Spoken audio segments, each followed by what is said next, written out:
പ്രിയപ്പെട്ട കൂട്ടുകാരെ, static charge വെള്ളത്തിൽ എങ്ങനെ പ്രവർത്തിക്കുന്നു എന്ന് നമുക്ക് ശ്രദ്ധിക്കാം. ഇതിനായി വേണ്ടത് ഇവയൊക്കെയാണ്.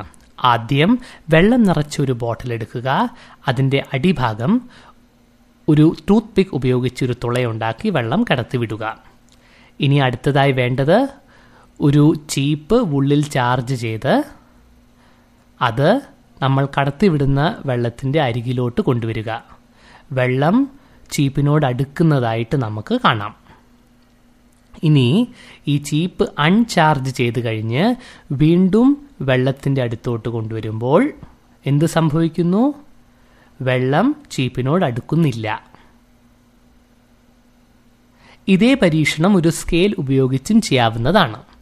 ആദ്യം സ്കെയിൽ ഉള്ളിൽ ചാർജ് ചെയ്ത് കഴിഞ്ഞ് വെള്ളത്തിനോട് അടുപ്പിക്കുമ്പോൾ എന്ത് സംഭവിക്കുന്നു? സ്റ്റാറ്റിക് ചാർജ് വെള്ളത്തിനെ സ്കെയിലിൻ്റെ അടുത്തോട്ട് കൊണ്ടുവരുന്നു. ഇതേ പരീക്ഷണം ഒരു പ്ലാസ്റ്റിക് സ്ട്രോ ഉപയോഗിച്ചും ചെയ്യാവുന്നതാണ്. ഇതാ നോക്കൂ, വെള്ളം സ്ട്രോയിൻ്റെ അടുത്തോട്ട് വരുന്നത് നമുക്ക് കാണാം. ഒരു ബലൂൺ ഉപയോഗിച്ചും ഇത് ചെയ്യാവുന്നതാണ്. വീണ്ടും ബലൂൺ ഉള്ളിൽ ഇതുപോലെ അമർത്തിയതിന് ശേഷം വെള്ളത്തിൻ്റെ അടുത്തോട്ട് കൊണ്ടുവരുമ്പോൾ ഇതാ വെള്ളം അതിനോട് അടുക്കുന്നത് നമുക്ക് കാണാം.